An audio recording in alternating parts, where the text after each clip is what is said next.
Hello friends and welcome back to Kurt Berglund's Baseball World.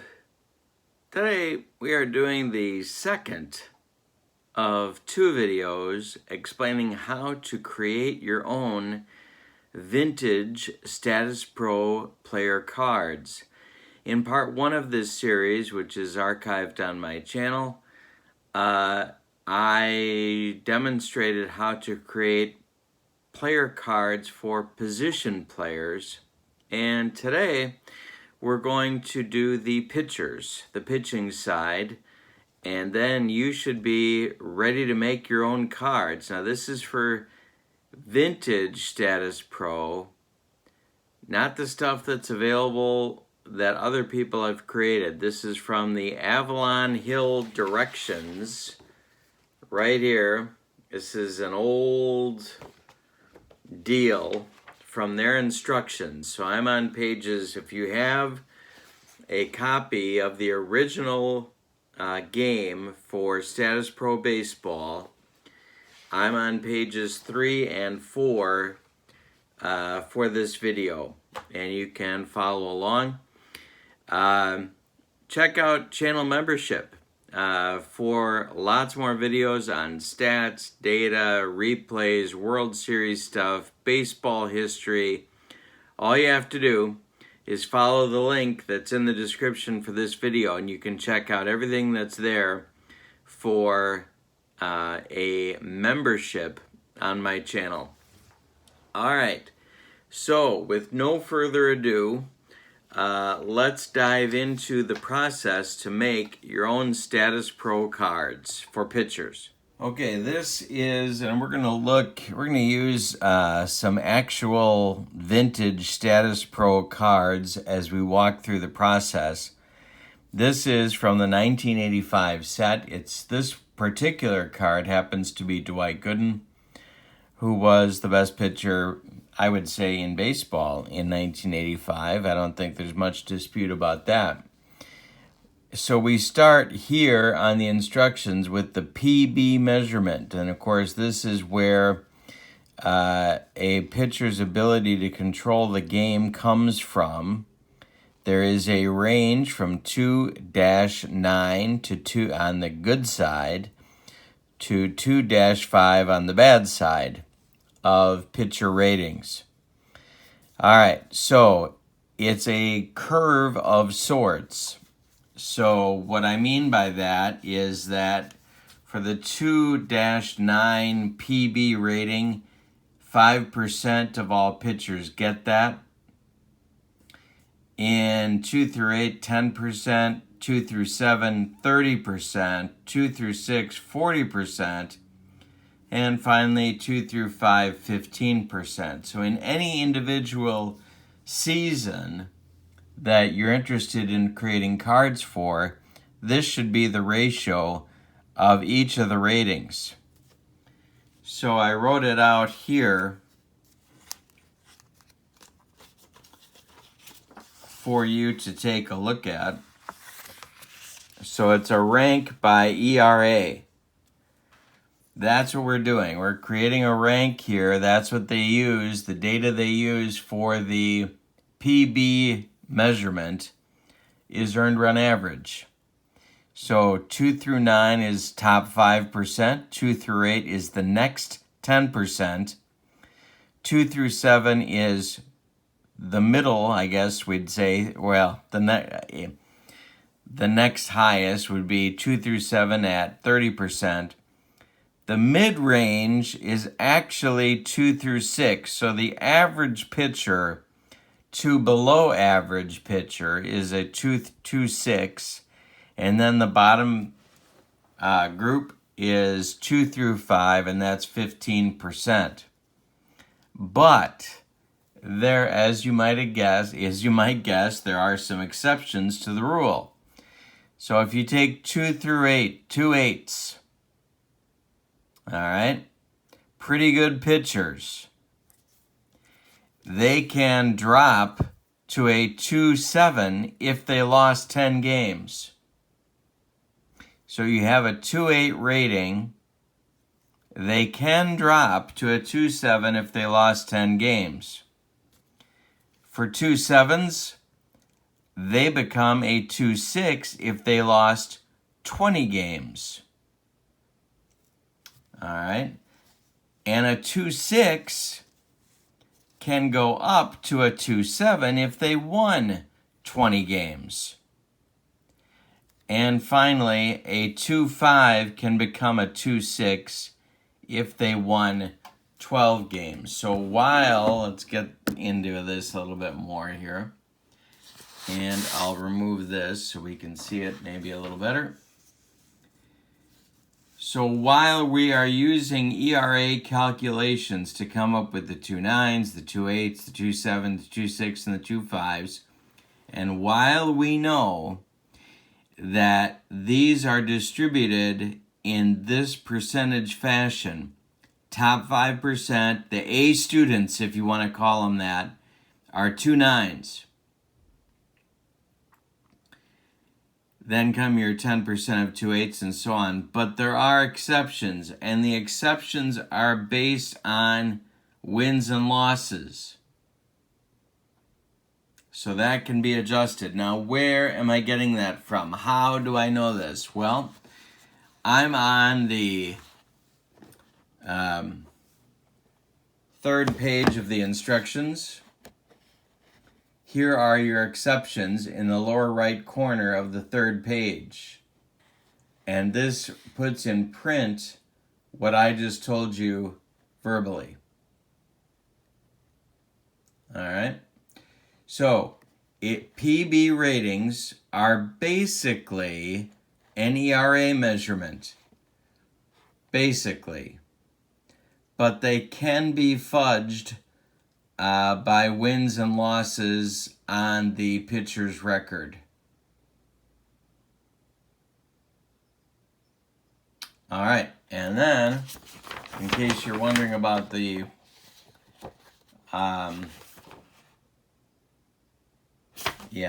in case you're wondering about how we do the earned run averages, we're going to do that next. All right, so here's your question. The question is, we've got Dwight Gooden here. How do we know he's a 2.9? What tells us that his PB rating should be a 2.9? Well, so what I did was I pulled a bunch of earned run averages for the 1985 season. See if I can, that's too close. Let's see if I can bring this to you a little bit better. I think this will do. All right, so we have a number of earned run averages here, and this is how you go about carding these yourself for the most important rating on the card, which is the PB rating. All right, so the first thing I did was I looked up the league average. The league average in 1985 was a 3.89 earned run average. We know from this card that the 50% mark falls into the 2.6 range. It's high in the 2.6 range, but it's in the 2.6 range. So the average pitcher is a 2.6. All right, so for this particular season, I pulled a bunch of Cardinal and Met pitchers' stats. And then I looked up their PB ratings. Now, what you could do, the work-heavy version of this is to list all of the ERAs for the entire league from best to worst. Every single one, best to worst. Then you can use this and just separate them. Top 5%, 2.9s. Next group, 10%, 2.8s. And so on. But if you don't want to do that, or if you just want to card one particular team, you're going to get pretty close doing it this way. So I came up with a bunch of ERAs here between the Mets and the Cardinals. The first group, Dwight Gooden, Jeff Lottie, John Tudor. This group of pitchers, then I looked at their PB ratings. Gooden, a 2.9. Lottie, a 2.9. Tudor, a 2.9. So this first group here, these are your 2.9 pitchers. Next come Sid Fernandez, Danny Cox, Ron Darling. So I looked up these guys on their cards. Sid Fernandez, an 8. Danny Cox, an 8. Ron Darling, an 8. Your 2 8s fall here. Next, I looked up 3 more. Jesse Orozco, Todd Worrell, and Joaquin Andujar. Orozco, 2.7. Todd Worrell, 2.7. And Joaquin Andujar, 2.7. Now I did get lucky here. Notice the difference between Ron Darling and Jesse Orozco is very slim. 17 hundredths of a run.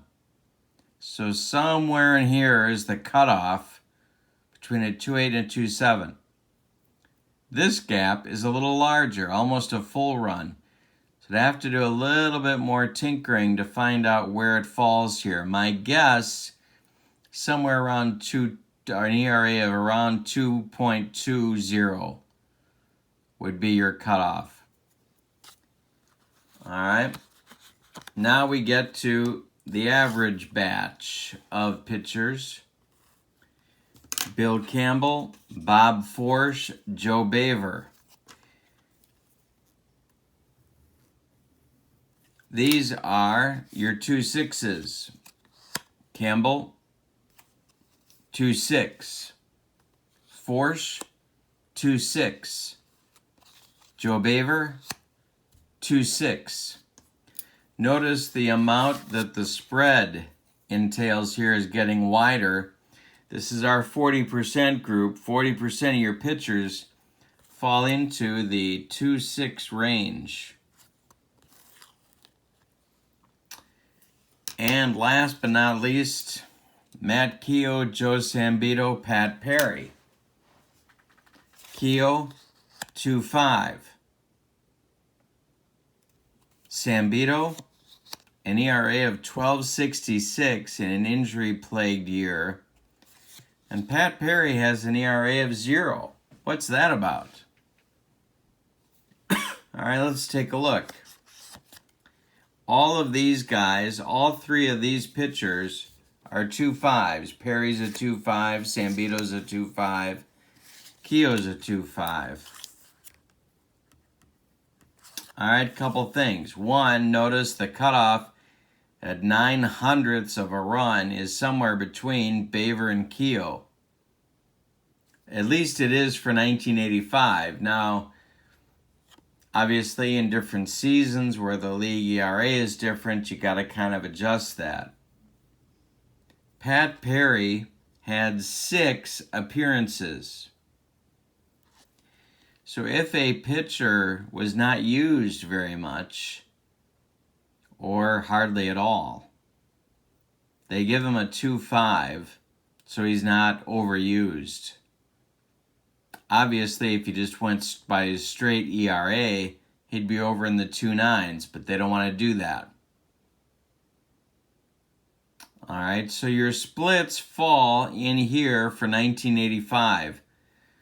The most important thing to do is to find your league average. If you do that and you label those guys at a 2.6, you can kind of work from there in both directions to create the other ratings.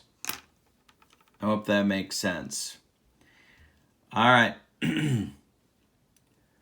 So let's now take a look at the next part of the process of creating these cards, and that is the SR rating, or basically the endurance rating, starter rating, relief rating.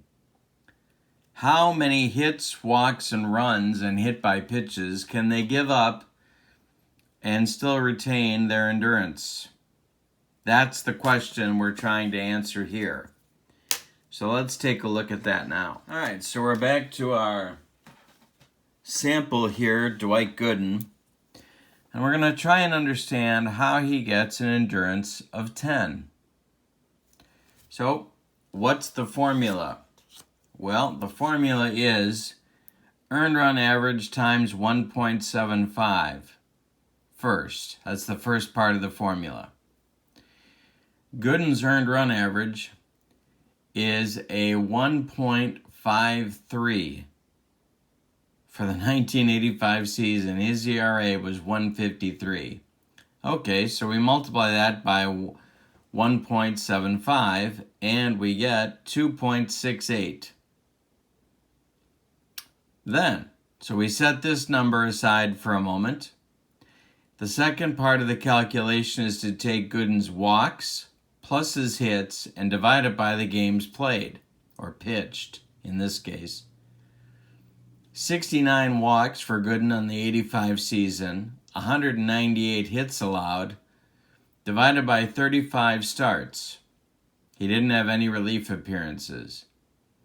So that total is 7.63. Then we add these two together.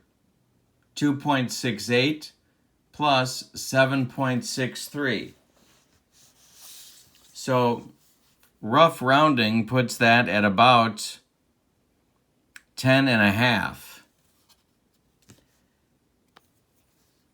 Statis Pro's rating for his endurance is at a 10. So we see in Gooden's case, they round down. Okay. Actually, it's not quite 10.5, so you don't round up, I guess you would say. If it's 10.3, which is about what Gooden's number is here, they just go back to a 10. And that makes sense. All right. Now, if you are a relief pitcher, you do the same calculation. All right, and then you can divide it in half. So if you were going to use Gooden in relief, even though he didn't have any relief appearances, you'd make him a 5. Okay, so that's the quick way to do it. If you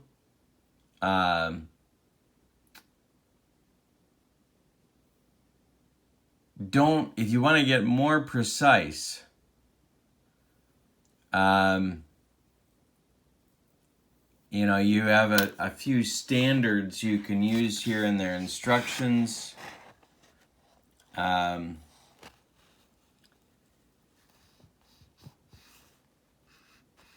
So you have some different ways to go about it. But basically, if you do the calculation that I showed you and you just divide in half, you're fine. All right. Next, we have to figure out, how do you know on a pitcher's card how many hits, how many strikeouts, how many walks, balks, pass balls, wild pitches? How do you know any of that stuff to be able to finish the card? So let's look at that next. Well, for wild pitches, balks, and passed balls, if a pitcher had 1 to 5 wild pitches, he gets 1 number. So let's take a look, for example, at Joaquin Andujar. He has one number for a wild pitch. Why does he have that number? Because he had between 1 and 5 wild pitches on the season. For balks, same as wild pitches, pass balls are based on the walks on the card. 1 to 3 walk numbers, no passed balls. 4 to 5 is a passed ball. 6 and up, 2 passed balls. Well, he's got 6 here. They only gave him 1 passed ball. Oh, that's not true. He's got 5, so that would be right. He's got 5 walk numbers, so that would be 1 pass ball. Base 8 gets tough. All right, so 5 walk numbers, 1 passed ball. All right, now I want to use Andujar, and I'll show you why in a minute, but let's continue with Joaquin. Here's how you calculate his hits, strikeouts, and walks on his card. These are his 1985 stats. He pitched 269 2/3 innings. He gave up 265 innings. What you do for 265 hits, sorry. What you do for hits, strikeouts, and walks is you take the number and you divide it by the innings pitched.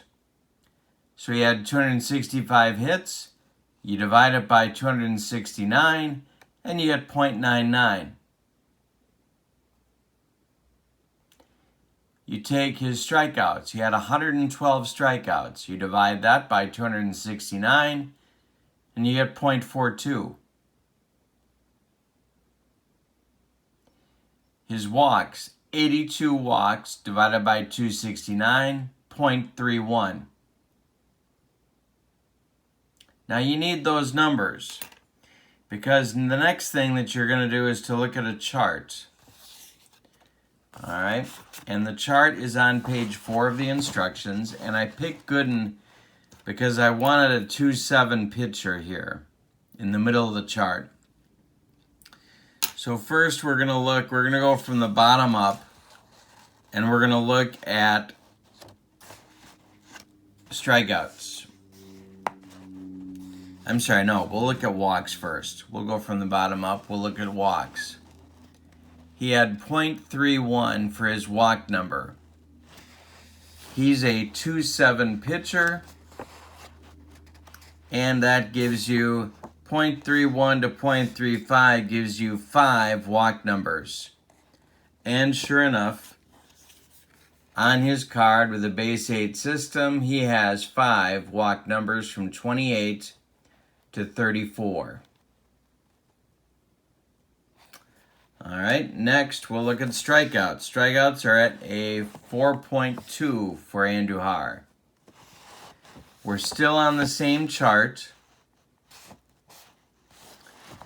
A 4.2 for Joaquin puts us in this range, 0.41 to 0.45. We go to the 2-7 column, and we get 7 strikeout numbers.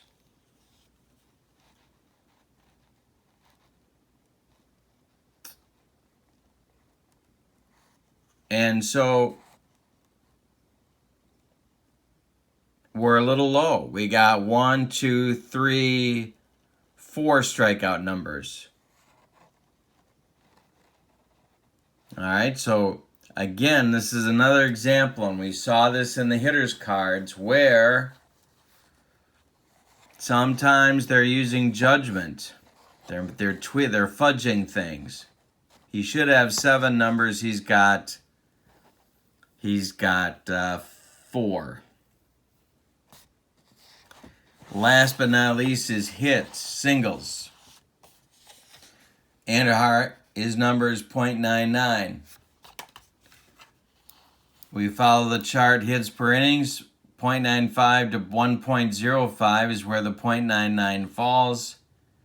He's a 2-7 pitcher. That gives him 12 singles. And sure enough, he's got 12 singles on his card on a base 8 system from 11 to 23. All right. That is the calculation to get your assortment of ratings on the pitcher card. And of course, everything else becomes the outrange. So we've learned a few things from doing this. First of all, we've learned that, number one, to get the PB ratings for pitchers, we have learned that there's sort of a scattering of the ratings. So the top 5% of pitchers in any given season are your 2.9s. But that can be and so on down through all the way to 2.5s. But all of that can be affected by wins and losses. It's kind of like APA in that way, at least the way Richard Seitz used to do the APA cards, where the wins mattered. Now, of course, that's not the case. But back in the day when Richard Seitz was creating the APA pitching cards, wins mattered. And the same is true for Statis Pro. Wins matter for the pitchers with higher earned run averages, and the losses matter for pitchers with lower earned run averages, because if you have enough of either, you're going to get a change in the ratings. We've also seen here that there's room for judgment. So you've got some tweaking that you can do to create the cards and be comfortable with them the way that you want. It's not a rigid calculation. And it's true for the hitters that we saw when we looked at those. And it's true for the pitchers as well. Now, that doesn't mean you can just willy-nilly make whatever rating you want to, and your stats are going to come out right, because they won't.